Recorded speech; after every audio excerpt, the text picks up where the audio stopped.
Power star Pawan Kalyan అనంతపురంలోని సీమాంధ్రుల హక్కుల చైతన్య వేదిక సభలో ఆయన మాట్లాడుతూ జనసేన పార్టీ కార్యాలయాన్ని అనంతపురంలోనే ప్రారంభిస్తా అని, వచ్చే 2019 ఎన్నికల్లో ఎమ్మెల్యేగా పోటీ చేస్తా అని ఆ పార్టీ అధినేత పవన్ కళ్యాణ్ చెప్పారు.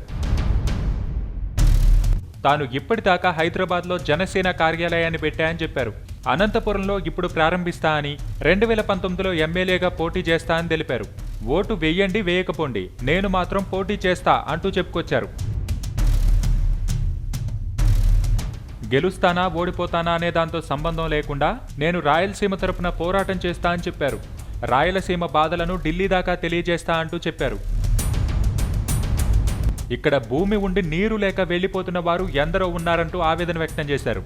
నాకు శక్తి ఉంటే కరువు కోసం ఏదైనా చేసేవాడిని చెప్పారు. కరువుపై పలువురితో మాట్లాడా అని, నేను నటున్నే కాకుండా రైతు బిడ్డనని, నేను పొలం పనులు చేస్తాను, కూలి కూడా చేస్తా అని చెప్పారు. తన సినిమాలు ఆడవచ్చు ఆడకపోవచ్చు, కానీ ప్రజల సమస్యలపై వారికి అండగా నిలబడినప్పుడే తనకు చాలా సంతోషంగా ఉంటుందని చెప్పారు. రాయలసీమ ప్రాంతంలో పుట్టకపోయినా ఇక్కడి వారికి అండగా ఉంటా అని, అందుకే ఏపీలోని అనంతపురం నుంచి నా జనసేన పార్టీని ప్రారంభిస్తా అని చెప్పారు. నేను మిమ్మల్ని ఆకట్టుకునేందుకు చెప్పడం లేదు, గుండె లోతుల్లోంచి మాట్లాడుతా అని చెప్పారు. 2019 ఎన్నికల్లో ఖచ్చితంగా పోటీ చేస్తా అని, తనకు ఏ పార్టీపైనా వ్యతిరేకత లేదని చెప్పారు.